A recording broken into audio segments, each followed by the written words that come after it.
সেই দায়িত্ব আমরা পালন করি।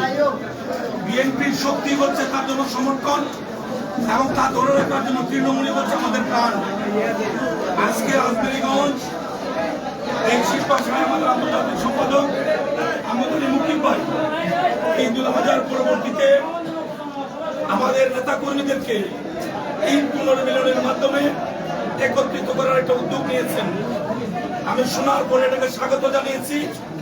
আমাদের মধ্যে প্রতিযোগিতা থাকাটা খুবই স্বাভাবিক, যেহেতু বিশাল দল, আমরা কম নেতারা দলে নেতৃত্ব দেই, কিন্তু আমাদের মধ্যে কোনো প্রতিহিংসা নেই। আজকে লক্ষ্য করেন এই ঈদ পুনর্মিলনীতে সকল মত পথ ভুলে সবাই আমরা একত্রিত হয়েছি। আমাদের উদ্দেশ্য একটাই, আমরা বিএনপি ঐক্যবদ্ধ ছিলাম, আমরা ঐক্যবদ্ধ আছি।